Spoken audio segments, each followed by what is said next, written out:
cerita orang gila. Orang ini baru bebas dari rumah sakit jiwa, katanya udah sembuh. Lalu dibuktikan lagi ada kawannya jatuh di got air, dia bantu angkat, semua tambah yakin sembuh nih.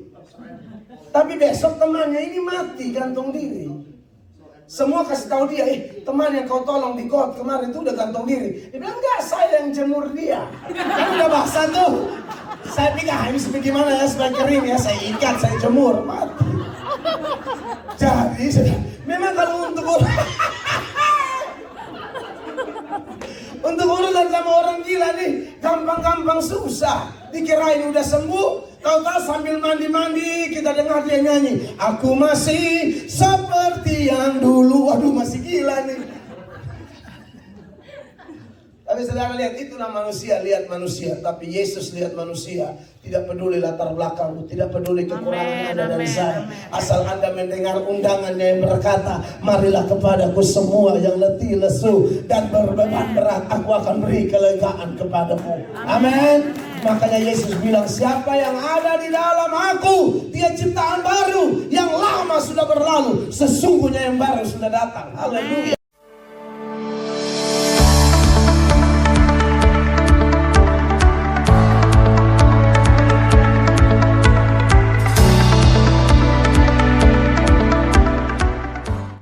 Yang diberkati oleh Tuhan Yesus, saya berharap bahwa kita diberkati.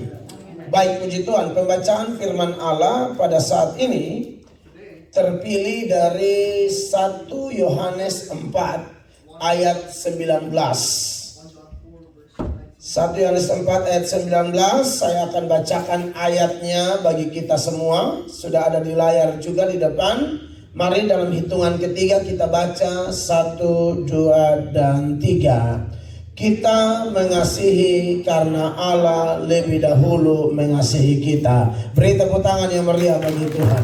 Saudara-saudara, topik yang saya mau soroti pada kesempatan ini adalah tentang kasih. Saya pikir ini topik yang sangat terkenal, topik yang sudah sering dibahas di gereja-gereja Tuhan. Namun menarik juga, di minggu pertama bulan April gereja Tuhan di New Jersey ini akan melakukan perjamuan kudus. Jadi saya pikir mantap juga kalau sekali lagi Tuhan kuatkan kita melalui seluruh rangkaian ibadah ini. Jadi melalui pujian, penyembahan, doa, urapan Tuhan yang luar biasa, dan secara khusus firman Allah dan perjamuan kudus. Harapan kita bahwa tidak ada satupun kita yang pulang dengan kecewa. Amin. Sebab kita percaya firman Allah, ketika 2-3 orang berkumpul dan sepakat, Tuhan ada di tengah-tengah kita.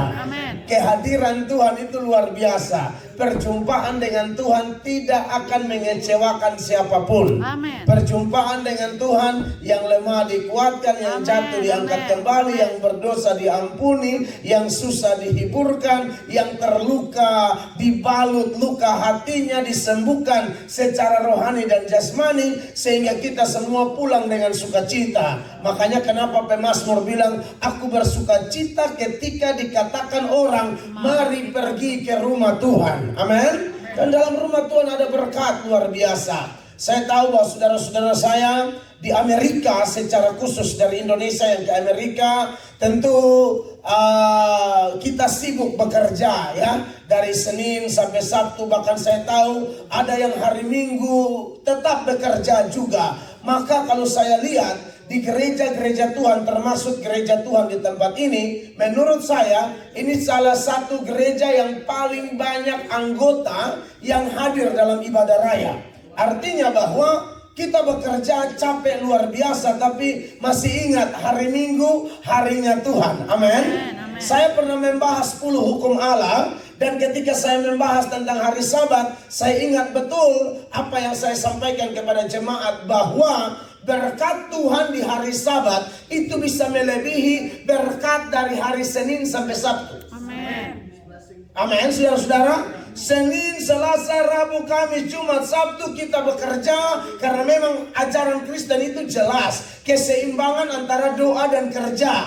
Ora et labora. Amin. Doakan apa yang kita kerjakan, kerjakan apa yang kita doakan. Amin, saudara. Dan itu diberkati. Tapi dalam pertemuan ibadah seperti ini, saat hati kita, pikiran kita, totalitas diri kita diarahkan untuk memuji menyembah Allah pencipta langit dan bumi, pusat pujian penyembahan kita, bahkan sumber segala berkat itu, maka saya percaya kita akan pulang dengan kelegaan, kita akan pulang dengan kepastian, kita akan pulang dengan keyakinan bahwa bersama Allah kita cakap melakukan perkara-perkara besar. Nah, kekasih-kekasih Tuhan, bicara tentang kasih, menarik bahwa begitu banyak ayat tentang kasih di dalam Alkitab. Dan salah satunya adalah nats pembuka kita, 1 Yohanes 4 ayat 19. Kalimatnya mudah diingat, saudara-saudara, ya. Kita mengasihi karena Allah lebih dahulu mengasihi kita. Artinya kalau bicara kasih dalam konteks kita sebagai orang Kristen, kasih itu dimulai dari atas ke bawah. Amin. Teologianya orang Kristen itu beda sama yang lain. Kalau yang lain dari bawah ke atas, manusia yang cari Allah, manusia yang cari Allah. Kalau Kristen, firman Allah jelas, Yohanes 3 ayat 16. Saudara masih ingat ayat itu? Karena begitu besar kasih Allah akan dunia ini, sehingga Ia telah mengaruniakan anaknya yang tunggal, supaya setiap orang yang percaya kepadanya tidak binasa, melainkan beroleh hidup yang kekal. Bukan manusia yang cari Allah, itu belakangan. Tapi pertama-tama Allah yang cari manusia, Allah pencipta langit dan bumi. Allah dalam artian setinggi-tingginya menjelma menjadi manusia, lalu menemukan kita orang-orang berdosa untuk diubahkan, diselamatkan, dipakai demi kepentingan kerajaannya. Amin. Nah, saudara-saudara, tentu kalau bicara tentang kasih Allah, ini topik yang sangat luas sekali. Saya pernah dengar satu puisi, kurang lebih puisi itu berbunyi begini. Kalau bicara tentang kasih Allah, andai kata lautan adalah tinta, langit adalah kertas, semua manusia yang pernah hidup di bumi ini adalah penulis, semua pohon, semua kayu adalah penanya. Tetapi cerita tentang kasih Allah belum selesai. Semua penulis sudah mati, semua pena sudah tertebang, itu tinta di lautan sudah kering, tapi cerita Allah di langit belum selesai. Karena kasih Allah itu panjang dan lebarnya melebihi lautan. Amin, saudara-saudara. Makanya kalau ada orang bilang dia bisa mengenal Allah dengan lengkap, saya pikir tidak. Kecuali Allah sendiri yang memperkenalkan dirinya kepada kita. Tanpa itu, mau belajar teologi sehebat apapun, saya pikir orang tidak mampu untuk menjelaskan Allah sampai detail. Amen. Makanya kalau ada pendeta teolog yang suka berdebat hanya untuk mencari tahu siapa kalah, siapa menang, untuk memamerkan siapa lebih pintar, siapa lebih, saya pikir itu keliru besar. Seorang bapak gereja namanya Agustinus, dalam salah satu versi cerita, di dalam kepenatannya, dia itu kan seorang teolog, seorang pemikir rohani yang luar biasa. Tapi satu kali dia sangat-sangat pusing memikirkan tentang Allah. Lalu dia cari lokasi untuk refreshing, dan lokasinya adalah di pinggir pantai, dan sejauh mata memandang ada lautan lepas di sana, saudara-saudara. Sementara dia menikmati keindahan laut lepas itu, dalam versi cerita itu, datanglah seorang anak kecil membawa tempurung kelapa. Tempurung kelapa saudara tahu ya? Jangan sudah di Amerika tidak tahu tempurung kelapa ya. Bawa tempurung kelapa saudara-saudara. Lalu anak itu pergi begitu saja. Lalu ada suara di hatinya bilang begini, timba air laut yang di depan kamu. Maka dia timba air laut itu saudara-saudara. Lalu suara itu bilang begini, otakmu hanya seperti tempurung itu. Allah ibarat lautan lepas yang ada di depanmu. Yang kau bisa pahami tentang Allah ya segitu saja. Makanya kalau kita baca di dalam Ayub pasal 11, mulai ayatnya yang ke-7 dan seterusnya, di sana ada keterangan tentang betapa hebat, betapa luar biasanya Allah yang kita sembah. Perhatikan Ayub 11 mulai ayat 7. Dapatkah kau memahami hakikat Allah, menyelami batas-batas kekuasaan yang maha kuasa? Tingginya seperti langit, Yes. apa yang dapat kau lakukan? Betul. Dalamnya melebihi dunia orang mati, apa yang dapat kau ketahui? Lebih panjang daripada bumi ukurannya dan lebih luas daripada samudra. Iya, bahkan di ayat 36, ayat 26 itu mengingatkan kita bahwa pengetahuan kita ini terbatas, saudara-saudara. Makanya saya senang kalau kita anak-anak Tuhan saling melengkapi. Tapi kalau berdebat hanya untuk cari masalah, saya pikir itu tidak tepat. Ya, perhatikan ayat 36 ayat 26. Sesungguhnya Allah itu besar, Sesungguhnya Allah itu besar. tidak tercapai oleh pengetahuan kita. Sampai di situ, tidak tercapai oleh pengetahuan kita. Amin. Jadi kalau kita mau menggali tentang kasih Allah, saya pikir ini tidak habis-habisnya. Pokoknya pada intinya segala sesuatu yang kita terima hari ini menurut Roma pasal 11 ayatnya yang ke-36, Roma 11 ayat 36, di sana mengingatkan kita bahwa segala sesuatu itu dari Allah dan segala sesuatu itu harus dikembalikan kepada Allah. Perhatikan Roma 11 ayat 36. Sebab segala sesuatu adalah dari Dia. Amin. Dan Segala oleh Dia, sesuatu adalah dari Dia dan oleh Dia dan kepada Dia. Bagi Dialah kemuliaan sampai selama-lamanya. Jadi saudara-saudara, sebenarnya kalau menggali tentang kasih Allah kepada kita itu tidak akan habis-habisnya. Tapi minimal hari ini saya mau mengingatkan sedikit saja. Ya, apa sih bukti-bukti kasih Allah bagi saya dan saudara? Ya, yang pertama di dalam Ayub pasal 12. Ayub 12 ayat 10. Di sana diingatkan kita semua yang masih bernapas ini, itu napas itu bukti kasih Allah. Amin. Karena semua napas ada di tangan Allah. Perhatikan ini ayat. Bahwa di dalam tangannya terletak nyawa segala yang hidup. Amin. Dan napas setiap manusia. Napas setiap manusia. Jadi saya dan Bapak Ibu kalau masih bisa bernapas dengan lancar tanpa bantuan O2. Amin. Karena ada orang yang mau bernapas saja susah. Apalagi musim COVID kemarin. Orang ketergantungan sama tabung oksigen. Karena napas sudah satu-satu. Bahkan sebelum COVID ada kasus di mana untuk bernapas saja orang harus bayar. Saya tidak tahu itu tabung oksigen di Amerika. Tapi kalau di Indonesia yang tabung setinggi ini atau lebih sedikit, itu satu tabung mungkin bisa 5 juta atau lebih. Nah kalau ketergantungan 20 tahun, bayangkan aja 5 juta kali 20 tahun itu berapa banyak rupiah yang harus dikeluarkan hanya untuk bernapas. Saya dan Bapak Ibu yang bernapas tanpa bantuan O2, enak kalau kita ulang tahun orang nyanyikan panjang umurnya, kita bersuka cita bukan? Tapi mereka yang ketergantungan O2 pas ulang tahun orang menyanyi panjang umurnya, dia stres. Karena kalau dia tambah umur tambah bayar. Iya kan? Saudara dan saya sih bernapasnya enak cuma-cuma.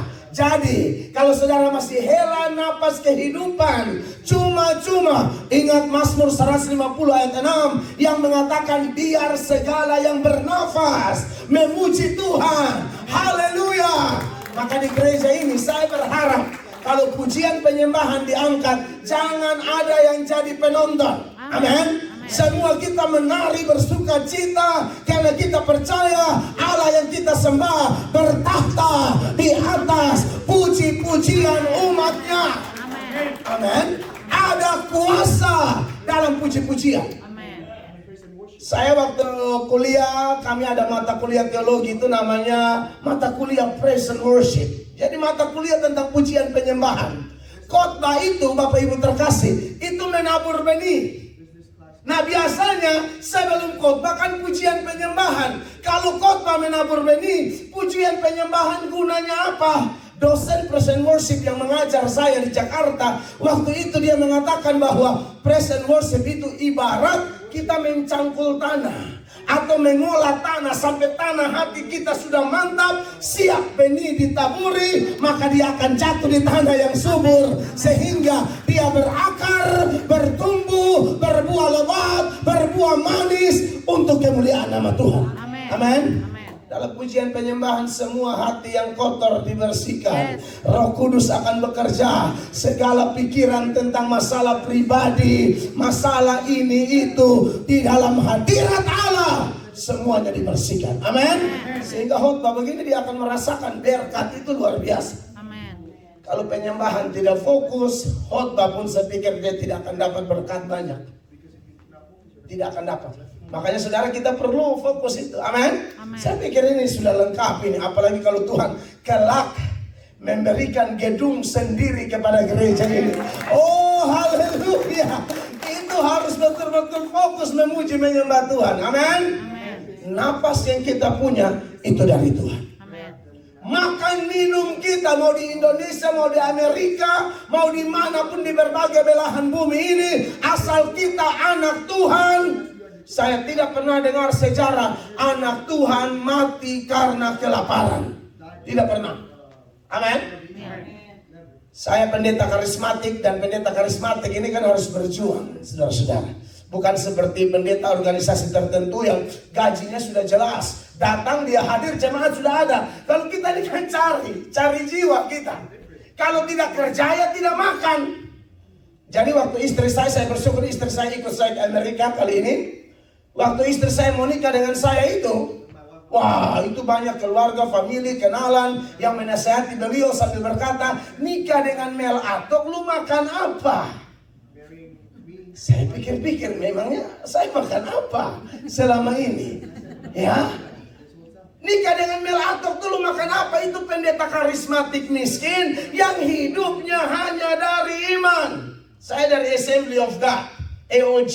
Kalau di Indonesia namanya Gereja Sidang Jemaat Allah. Gereja karismatik ya, kita mirip-mirip lah, GPI, GPDI segala macam. Itu kita 11-12, ya kan? Nah memang kalau begitu, apalagi di NTT, di Kota Kupang, itu kan memang sulit. Gereja yang mau saya urus pun gereja yang susah. Miskin, jemaat miskin, plafon tidak ada, keramik tidak ada, halaman pun tidak ada pagar, sehingga jemaatnya kurang banyak, lebih banyak kambing. Sering kambing masuk situ. Sampai istri saya sebelum nikah dengan saya, dia sering lewat gereja itu, dia bilang, saya pikir gudangnya toko-toko gitu loh. Orang-orang Tionghoa yang punya toko, ini gudangnya gitu. Tapi Tuhan kita hebat, amin. Tuhan kita Allah yang dahsyat luar biasa. Saya bilang sama istri saya waktu itu, walaupun saya tidak punya apa-apa, tapi saya punya iman. Iman adalah dasar dari segala sesuatu yang kita harapkan dan bukti dari segala sesuatu yang tidak kita lihat. Itu bunyi Ibrani 11 ayat 1. Maka saya bilang sama istri saya, Nona, orang Kupang panggilnya Nona, sama kayak Maluku, Nona dengar beta, Nona nikah dengan beta, Nona bahagia. Padahal ini gak ada modal ini. Motor pun kagak ada. Oh, tapi dengan begitu yakin beta bilang, Nona nikah dengan beta, Nona bahagia. Mau nikah atau tidak? Hah? Agak sedikit militerisme ya. Dan singkat cerita, kami menikah, Tuhan proses demi proses, Tuhan proses demi proses. Dan saya pikir tak usah saya cerita, beliau bisa bersaksi sendiri bagaimana bukti Allah memelihara kita. Sebab dia berfirman, lihat burung di udara, dia tidak menabur, tidak menuai, terbang sana, terbang sini, tapi Allah menyiapkan makan minumnya. Lihat itu bunga bakung di taman, Allah mendandani lebih indah dari pakaian Salomo dalam segala kemegahannya. Jadi kalau Bapak Ibu yang datang ke Amerika sini, jangan khawatir, kita sembah Allah yang kaya, yang bukan saja mempedulikan kebutuhan rohani kita, tapi dia peduli kebutuhan jasmani kita. Amen. Andalkan dia, praktekkan Matius 6 ayat 33. Tetapi cari dahulu kerajaan Allah dan kebenarannya, maka semua kebutuhan kita akan ditambahkan kepada kita. Amin. Amin. Amin. Amin. Jadi kalau bicara bukti kasih Allah, oh luar biasa. Apalagi kita bisa berhasil, kita kerja bisa berhasil. Itu karena apa? Karena kita atau karena Tuhan? Karena Tuhan.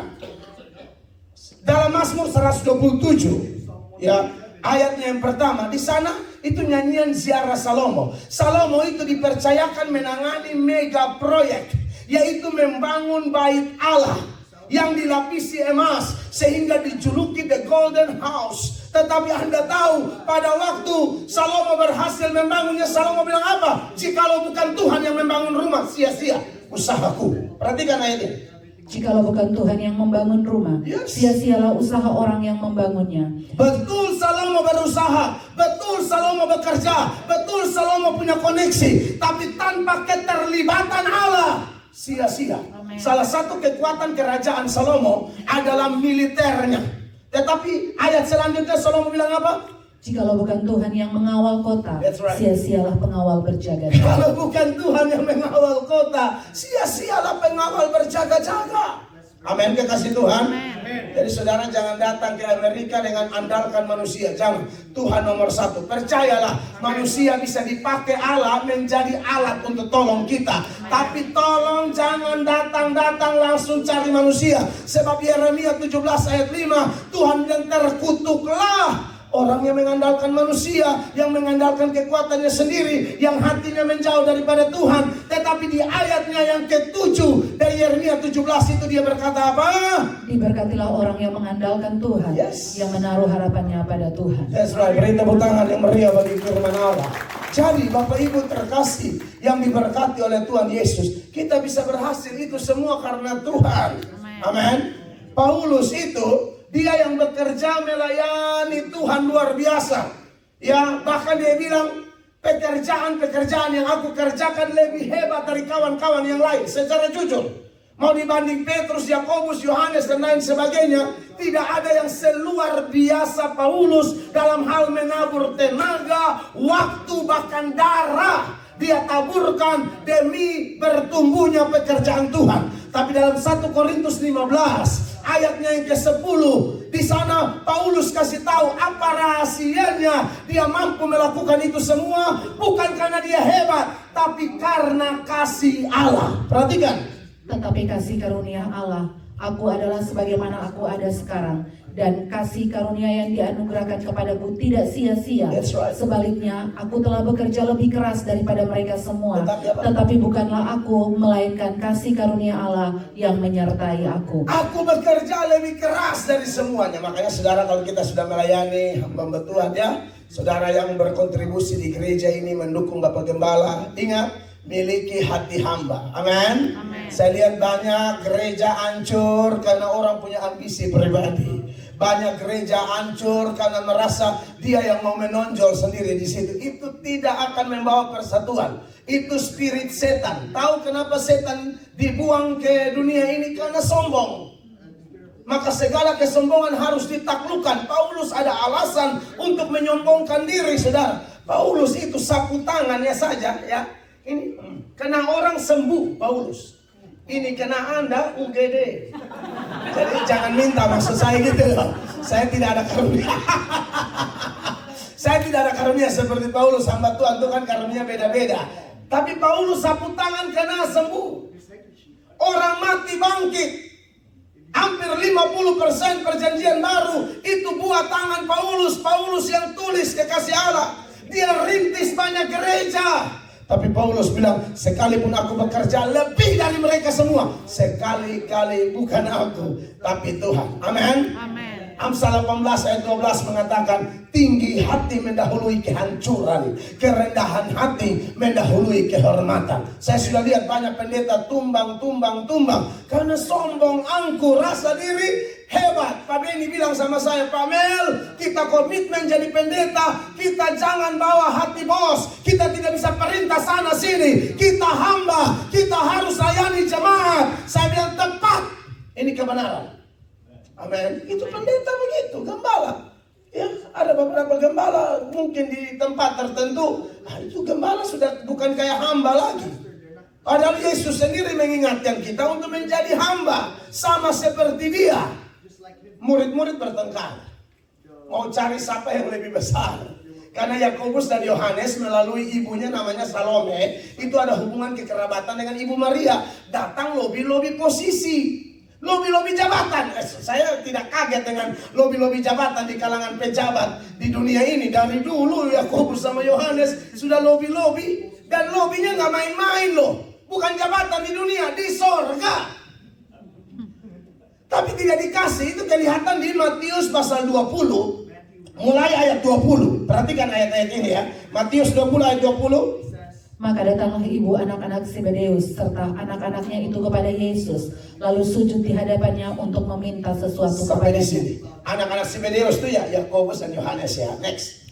Kata Yesus, apa yang kau kehendaki? Jawabnya, berilah perintah supaya kedua anakku ini boleh duduk kelak di kerajaanmu, yang seorang di sebelah kananmu dan yang seorang lagi di sebelah kiri. Langsung lobi akhirat, bukan lobi di sinode. Makanya saya lihat beberapa sinode gereja, pendeta hanya bertengkar, hanya mau rebut posisi si ketua sinode. Damai sejahtera. Saya kemarin dicalonin, saya nggak mau. Sudah saya dukung-dukung dari belakang aja. Sebab saya ini kan gembala tapi penginjil gitu loh. Sebentar sudah ada di sini, sebentar sudah ada di sana. Ya saya fokus pengambelaan utama di dalam gereja.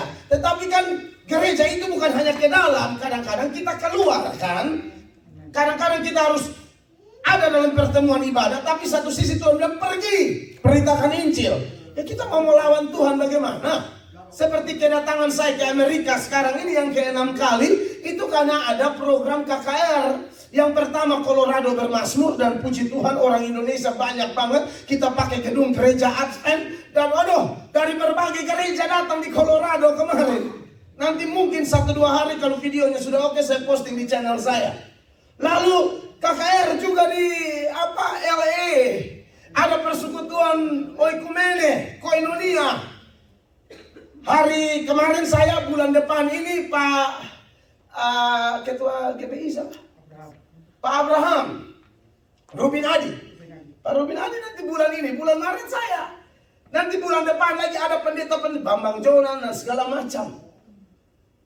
Dan saya bersyukur, saya bukan datang bawa diri saya, ini saya datang jujur, saya dibiayai. Khusus hotel di sini dibiayai oleh KPI. Ya jadi kita bukan datang, nggak ada hujan, nggak ada angin, jalan-jalan ke Amerika yuk, nggak ada itu. Ini undangan resmi dan dibiayai. Ya kita siap tempur, hormat, laksanakan. Amin. Makanya saya tidak mau rebut-rebut posisi. Saya percaya bahwa semua hamba Tuhan sudah ada patokan wilayah yang Tuhan atur. Ya kamu nanti sebatas ini, kamu di sini. Ada talenta 1, ada talenta 2, ada talenta 5. Urusan kita setia. Berapapun yang dikasih kepada kita, kita garap sungguh-sungguh. Supaya pada waktu Yesus datang, yang 2 sudah jadi 4, yang 5 sudah jadi 10. Amin. Begitu kekasih Tuhan. Jadi rahasia sukses semua dari Tuhan. Amen. Dan masih banyak contoh lain lagi. Tapi yang paling utama, karena hari ini kita mau perjamuan. Apa bukti kasih Allah? Bukti kasih Allah adalah Dia berikan Yesus bagi kita. Amen. Itu yang terbesar. Apalah artinya bernapas, apalah artinya makan minum tidak kekurangan, apalah artinya punya pangkat, kedudukan dan kesuksesan, apalah artinya punya kekayaan, tapi tidak punya Yesus di hidup kita. Amin. Makanya ada hamba Tuhan yang berkata, kalau kamu punya seluruh dunia, tapi kalau kamu tidak punya Yesus, kamu tidak punya apa-apa. Tetapi walaupun kita bukan pemilik segala sesuatu, tapi kalau kita memiliki Yesus di hidup kita, sesungguhnya kita ahli waris kerajaan Allah. Kita memiliki segala sesuatu. Amin, kekasih Tuhan. Maka diberkatilah Anda dan saya. Bukan hanya jasmani kita, jiwa kita Tuhan selamatkan. Nyawa kita Tuhan selamatkan. Bapak Ibu tahu apa yang paling mahal di dunia ini? Nyawa. Baca di Mazmur 49 ya, ayat 8 dan 9. Tidak ada yang bisa menandingi harga satu nyawa. Saudara mau kumpulkan kekayaan berapa banyak pun tidak mampu membayar nyawa. Perhatikan Mazmur 49 ayat 8 dan 9. Tidak seorang pun dapat membebaskan dirinya atau memberikan tebusan kepada Allah ganti nyawanya. Kenapa? Karena terlalu mahal harga pembebasan nyawanya dan tidak memadai untuk selama-lamanya. Karena terlalu mahal harga pembebasan nyawa. Bandingkan dengan Matius 16 ayat 26. Andai kata kita kumpulkan kekayaan seluruh dunia, mau emas, perak, permata, uranium. Saya mau bilang milenium, aluminium, semua yang nium. Ya, digabungin semua tidak dapat menandingi harga satu nyawa. Makanya Tuhan Yesus bilang begini di Matius 16 ayat 26. Apakah gunanya seorang memperoleh seluruh dunia tetapi kehilangan nyawanya? Dan apakah yang dapat diberikannya sebagai ganti nyawanya? Nyawa itu terlalu mahal Bapak Ibu terkasih. Bahkan nyawa orang gila sekalipun. Dengar Bapak Ibu. Bahkan nyawa orang gila sekalipun. Bapak Ibu pernah dengar bagaimana Tuhan Yesus memindahkan setan dari dua orang yang kerasukan di Gadara itu. Lalu Yesus pindahkan ke dalam 2000 babi. Amin. Ini orang gila kerasukan setan. Anda bisa bayangkan bagaimana orang kerasukan setan. Saya dan saudara ini ya belum pernah rasa mungkin orang kerasukan setan tuh ngeri. Saya pernah ketemu ada orang yang kerasukan setan. Itu sampai diikat di dalam kandang kayak binatang di Pulau Sumba, NTT. Tetapi kemudian dia disembuhkan. Dia kalau mata udah merah itu tali-tali putus semua. Sampai dikandangin kayak di kandang sapi begitu, kandang kerbau. Tapi sekarang dia seorang pelayan Tuhan. Namanya ini teman saya, Bapak Nelis Bilikatoda. Itu seorang persuku aktif sekali melayani dari satu desa ke desa, jalan kaki melayani karena dia tidak tahu mau balas apa. Kita masih bersyukur melayani ke sana kemari pakai mobil. Dia jalan kaki naik kapal laut mau badai mau gelombang. Sebentar sudah ada di pedalaman ini pedalaman itu hanya untuk melayani Tuhan. Kenapa? Dia dibebaskan dari roh jahat. Jiwanya sangat berharga di mata Tuhan. Amin. Jadi tolong jangan anggap remeh jiwa-jiwa yang ada. Mulai dari dalam rumah, jangan anggap remeh suamimu. Jangan anggap remeh istrimu. Jangan anggap remeh anak-anakmu. Jangan kawan-kawan pelayan di gereja ini satu menganggap remeh yang lain. Kita semua saudara. Amin. Gesekan konflik itu biasa. Amsal mengatakan besi menajamkan besi, orang menajamkan sesamanya. Supaya apa? Kita tambah dewasa. Tidak ada gereja tanpa gesekan, omong kosong. Semua gereja ada gesekan, termasuk di sini. Saya yakin, walaupun saya baru datang 2 kali, saya yakin ada. Amin, Bapak Benny. Oh iya dong, itu gereja sehat. Jangan bilang gesekan itu tidak sehat. Gesekan itu sehat dengan motivasi membangun. Yes. Kalau yang iri-iri hati, ya memang itu anak setan, tapi nanti dibebaskan juga. Kekasih Tuhan. Saudara, lihat itu. Maria Magdalena begitu setia. Kenapa? Dia dibebaskan dari 7 roh jahat. Ya, di sekitar salib Yesus dia ada. Di saat murid-murid laki-laki lari meninggalkan dia. Padahal sudah janji bilang mau setia, omong kosong. Lari semua. Tapi dia setia. Di kubur Yesus dia ada. Dan orang pertama yang melihat kebangkitan Yesus, Maria Magdalena. Amen. Nah, kekasih Tuhan. Ini artinya kita sangat berharga di mata Tuhan. Pindahkan setan dari orang gila ke 2000 babi. Babi 1 ekor berapa? Kita hitung dulu. Ini yang jago-jago bisnis nih, tolong. Ya, pebisnis saya lihat di ruangan ini banyak. Tolong hitung babi 1 ekor berapa? 1 juta. Apa? Itu babi di mana tuh? Bukan babi per kilo loh ya. 10 juta ada Bu, betul ada. Tapi itu di mana dulu? Kalau di NTT ada demi kepentingan ada bisa 15 sampai 20 juta. Di Papua, Pak, babinya kecil dan menjengkelkan. 30 juta. 30 juta babi. 30 juta kali 2.000. 3 kali 2 berapa? 6. Banyak banget. 3 kali 2 6 ya? 6M dong ya? Lebih 6 miliar ya? 660. 6 miliar. Anda bayangkan kalau Anda punya kerabat gila, lalu Anda ada 6M, Tuhan suruh pilih. Kehilangan 6M lalu kerabatmu sembuh, atau kau pilih yang mana? Kita kebanyakan mengatakan dia mau mati silakan mati. Tapi ini 6M. Karena orang gila ini kan mencurigakan, ya toh? Kadang sembuh tapi kumat lagi, gitu loh. Saya pernah dengar cerita orang gila. Orang ini baru bebas dari rumah sakit jiwa, katanya udah sembuh. Lalu dibuktikan lagi ada kawannya jatuh di got air. Dia bantu angkat, semua tambah yakin sembuh nih. Tapi besok temannya ini mati gantung diri. Semua kasih tahu dia, teman yang kau tolong di got kemarin itu udah gantung diri. Dia bilang enggak, saya yang jemur dia. Kan udah basah tuh. Saya pikir ini seperti gimana ya supaya kering ya, saya ikat, saya jemur, mati. Jadi memang kalau untuk urusan sama orang gila nih, gampang-gampang susah. Dikirain udah sembuh, tahu-tahu sambil mandi-mandi kita dengar dia nyanyi, aku masih seperti yang dulu. Waduh, masih gila nih.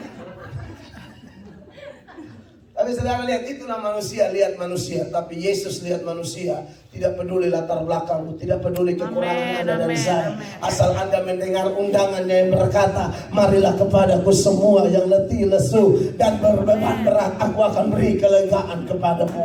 Amin. Makanya Yesus bilang, siapa yang ada di dalam aku, dia ciptaan baru. Yang lama sudah berlalu, sesungguhnya yang baru sudah datang. Haleluya. Jadi kalau bicara bukti kasih Allah, yang terbesar adalah Yesus, darahnya tercurah demi saya dan saudara. Yang kedua sekarang, kalau begitu apa bukti cinta kita kepadanya? Kita harus buktikan bahwa kita sudah diselamatkan. Amin. Dalam Yohanes 14 ayat 15, Yesus janji, kalau engkau mengasihi aku, ini tandanya, engkau akan menuruti segala perintahku. Amin, baca ayatnya. Jikalau kamu mengasihi aku, kamu akan menuruti segala perintahku. Iya, saudara-saudara, perintah Tuhan terlalu banyak. Amin. Saya sebut satu-satu beberapa contoh saja. Setelah itu kita masuk perjamuan. Ampuni sesamamu. Amin. Ini saya lihat paling berat. Saudara, kenapa orang sulit mengampuni? Ada beberapa alasan. Yang pertama, karena yang menyakiti kita tidak minta maaf. Oh, itu kita marah banget. Lu udah salah, lu gak minta maaf, petentang lagi. Kan yang salah lu. Iya, tapi ibu-ibu kadang-kadang begitu. Kalau ibu-ibu sudah diam 1000 bahasa, tanda-tanda telah nyata hujan air telah tiba. Itu bapak bikin salah. Sudah bikin salah, bapak juga begini. Udah ya, gue udah minta maaf ya. Minta maaf cuma gitu doang. Saudara, yang minta maaf cuma datar-datar aja gak diampunin, apalagi tidak minta maaf.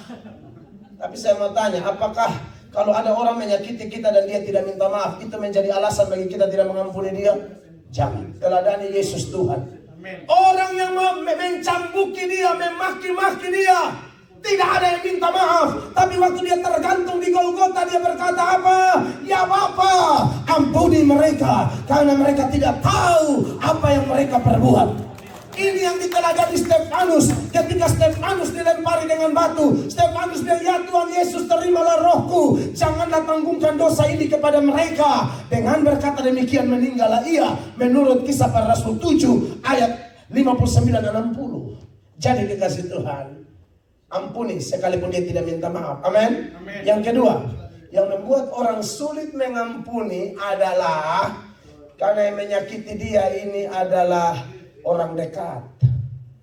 Oh, kita kalau sama orang jauh gak ada masalah. Di bandara saudara senggol sama orang Nigeria, salah sih, tapi gampang lupain ya, orang gak kenal dia.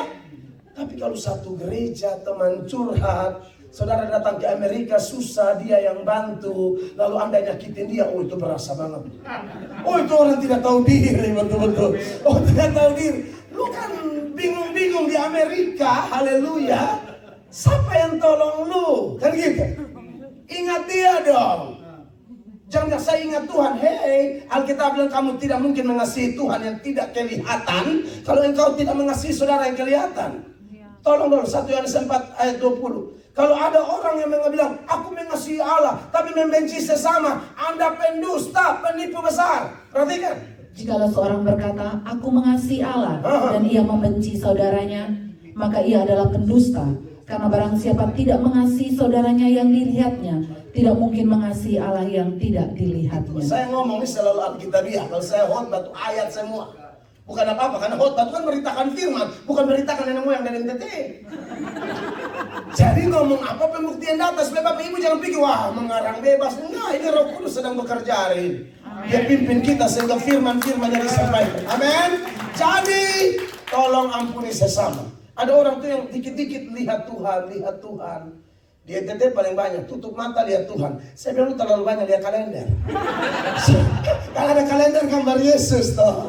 Jadi bayangkan Yesus gendong domba. Dia tanya lagi, itu domba siapa? Lu. Karena domba itu kalau lepas suka masuk lubang toh, harus digendong. Apalagi yang membuat orang susah mengampuni? Kalau orangnya sering menyakiti kita, kita udah ampuni dia buat lagi, kita ampuni dia buat lagi. Tapi ingat perkataan Petrus ya, Petrus bilang apa?